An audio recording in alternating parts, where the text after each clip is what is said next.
Welcome back to Fashion Footnotes, where we dive deep into the past, present, and future of all things fashion. Today we're talking about an industry powerhouse that's shaping how we dress, shop, and even live: fast fashion. You know those trendy items that hit the shelves at breakneck speed, affordable enough to buy by the bagful? Well, that's fast fashion for you.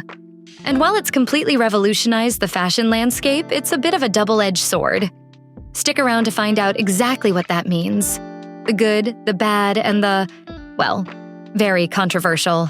I am so shook after starting to read this book and exposing the insane number of toxic chemicals, carcinogens, endocrine disruptors, PFAs that are present in the clothes that we wear every single day. I'm sure you've started to hear all about the devastating environmental impact of the fast fashion industry, not to mention the incredibly problematic and frankly disgusting labor practices of companies like Shein. But what's absolutely horrifying to me about what's being exposed in this book are the toxins that are present in uniforms, in name brand clothing that we typically would consider to be safe to wear. And then I came across this video that basically made me want to gouge my own eyes out with a fork. There are forever chemicals in the crotch region of Lululemon leggings and the leggings of many other companies. These are PFAs, called forever chemicals. We know they can be absorbed through the skin, which is crazy when you think about the fact that they're concentrated in the crotch region of leggings like these. These chemicals are associated with hormone disruption, with cancers, with thyroid, kidney, and liver damage in humans, and they're in our clothing. Not to be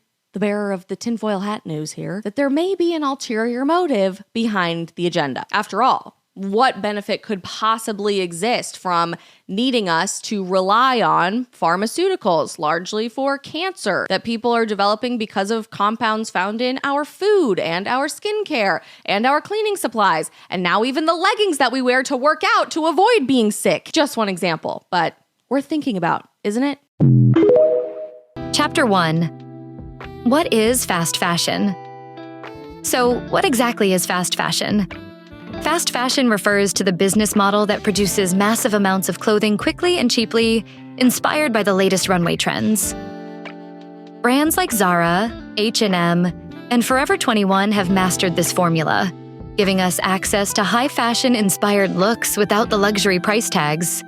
These companies can churn out fresh collections almost weekly, and let's be honest, it's thrilling. You walk into a store and there's something new every time. But the hidden cost? Well, we'll get into that. Chapter 2. The appeal of fast fashion: speed and affordability. Let's start with the appeal. Why is fast fashion so popular? First, it's affordable. Unlike high-end designer pieces, which can run into the hundreds or even thousands, fast fashion offers clothes that fit the everyday budget. Who doesn't love that? Also, the speed. Fashion has become faster than ever before. With fast fashion, we don't have to wait months for styles to hit stores. They're available almost instantly after they debut on the runway or appear on a celebrity. You could argue that fast fashion democratizes fashion, making trends accessible to a much larger audience than ever before. And for that, it deserves some credit. Chapter 3. The dark side of fast fashion. I'm concerned that this is going to be the new norm. South Korean authorities tested over 100 different products from Temu, Shein, and AliExpress and found harmful chemicals and carcinogens in those products. Some examples would be a Temu sandal that had 11 times the permissible limit of lead in it, and Shein had a pair of shoes that was 229 times the legal limit of phthalates in it. You know, we hear things about how like, oh, be careful because it can affect your reproductive organs or your thyroid. And you go, well, it's a shirt or a pair of pants. How does that work? If I take a tablet of arsenic once, probably feel a bit weird and then be fine. But if I take a tablet of arsenic once a day and slowly up my dosage, eventually I'm going to start having side effects. It's fun to shop, but when buying these products, you need to be cautious of your long-term health. Fast fashion's impact on the environment is one of the biggest red flags. Producing clothes at such high volumes requires huge amounts of water, energy, and chemicals. Let's look at cotton, for example. It takes roughly 2,700 liters of water to produce just one cotton t-shirt. That's equivalent to a person's drinking water for 2.5 years. Now, imagine millions of these shirts being made every year. And then there's pollution. Textile dyeing is the second largest polluter of clean water globally, with chemicals flowing into rivers and lakes, harming aquatic life and polluting drinking water for nearby communities. There are also microplastics from synthetic fabrics like polyester, which end up in our oceans and eventually in the food chain. So, in many ways, that $10 top comes at a much higher cost to the planet. Chapter 4: The Social Cost. Labor Issues in Fast Fashion. Now let's talk about something else that's often hidden behind the price tag.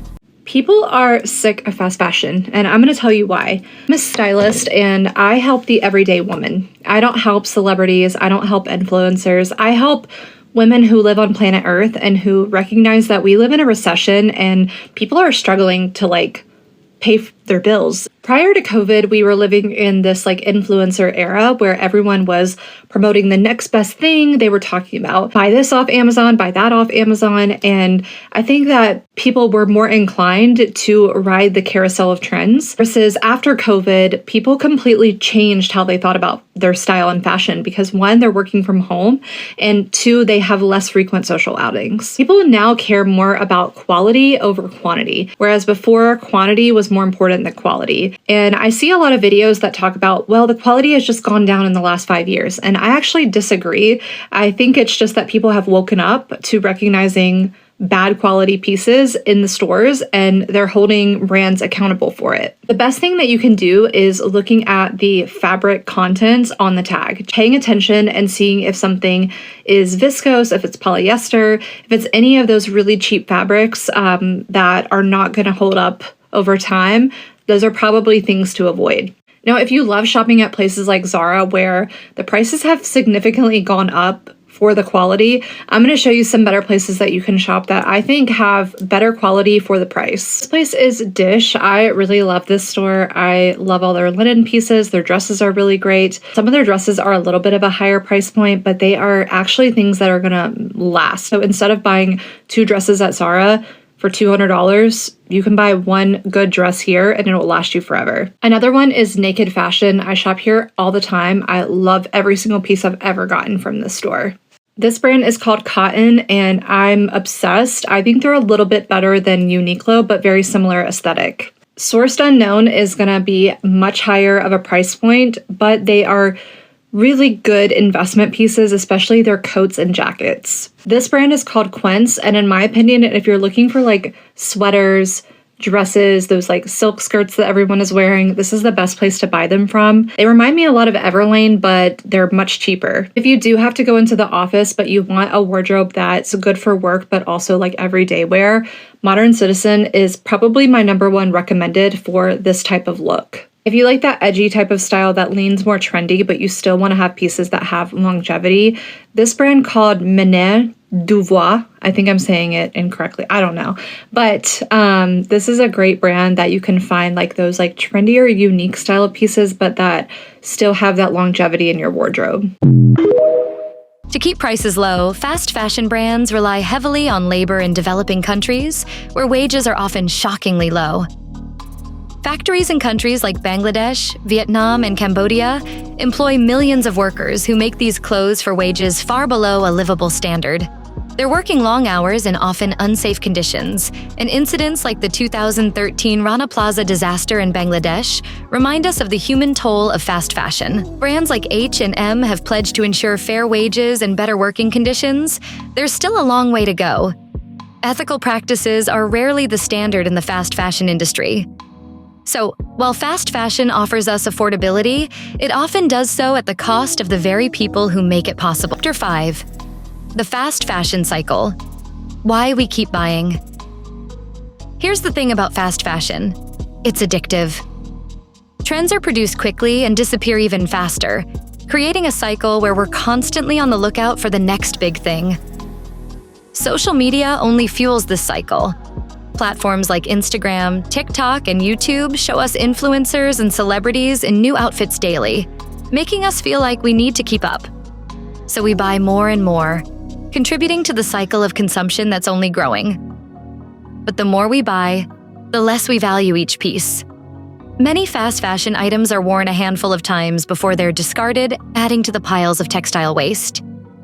And with trends changing so quickly, even high-quality items can feel outdated within months. Fast fashion is engineered to be disposable. Chapter 6. Positive contributions of fast fashion. Despite all the negatives, fast fashion has brought some positives to the table. It's made fashion more accessible and inclusive, giving people of all income levels the chance to experiment with personal style.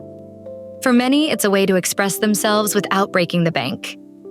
Brands like Zara have also innovated supply chains, using technology and data to understand consumer preferences better.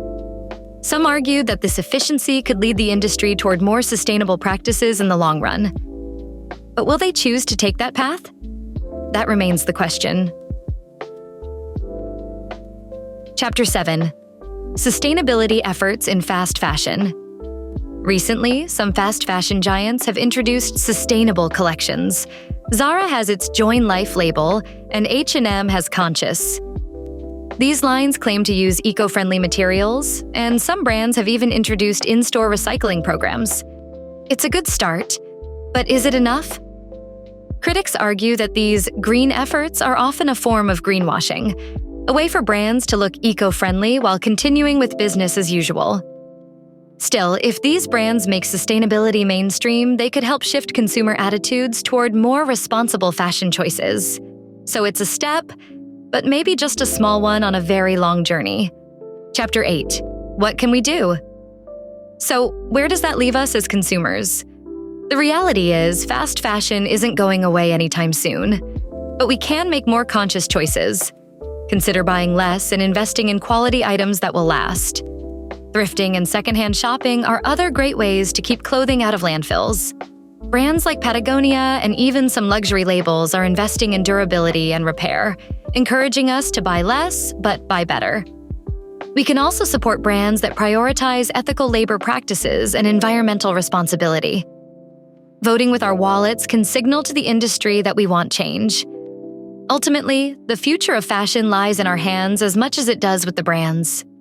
I'm sharing with you the 5 coolest sustainable brands because I thoroughly disagree with my Google search. This is just pissing me off. And I think we can do better. So LF Marquee is one, they're East London based. A lot of their fabrics are 100% natural and are Ecotech certified. That means these fabrics have been tested for chemicals that are dangerous to humans or the environment. This is O Pioneers. I actually heard about this from you guys, but I saw it in real life. I was really impressed. And it turns out I accidentally went to their factory, so I know that they're being produced ethically. And then materials, again, natural. ELV Denim is a brand I've spoken about quite a lot. They are zero waste, so they actually source their denim from vintage sellers that would otherwise send the fabrics onto landfill because they are so damaged. And they use things that resellers like Rocket, Beyond Retro wouldn't want. Everything can be customized, so whatever size you'd like, they can make it. Baggy Maryland's really cool. I learned about them in a course with FutureLearn. They use regenerative farming for their cotton, which is one step ahead. No sustainable fashion roundup would be complete without my favorite Tyler Studio. Go to great lengths. Just think it's so well done. If you're unaware, I stopped shopping fast fashion. I obviously worked at Aritzia and I've had a whole career in fashion. And I thought that was me until I literally woke up one day and had a whole life realization. Today we're going to talk about sustainable brands in secondhand fashion and brands that I recommend right now. I'm a little nervous. I don't know why, but let's just get into it. First, we can talk about Uncle Studios, which is literally my favorite brand right now. They are so thoughtful with the quality and the overall pieces. I have a bunch of pieces from them, but this is my favorite. Their classic crew knit sweater.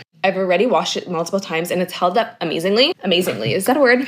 Second is Cotton, K-O-T-N. They're also a really sustainable brand with amazing basic pieces. You can find denim, tank tops, t-shirts there. They're also a Middle Eastern brand, so I have to support. Lastly is Cezanne. This is a new brand for me. From Europe, locally made, and the quality is perfection. They're known for their knits. That's all I've tried. Lastly is a secondhand shop called Loose Fades. They have a store in person in the Stacked Market downtown Toronto, but also have an online store. They personally pick the pieces and curate the store, and you can find a lot of cool jackets, graphic tees. Every time I go to Toronto, I have to go visit the store. These are 4 brands I recommend if you're trying to step away from the fast fashion industry. Let me know if you guys have any recommendations because I'm trying to learn more and test out some other brands. So comment below your favorite sustainable and secondhand shops. Bye.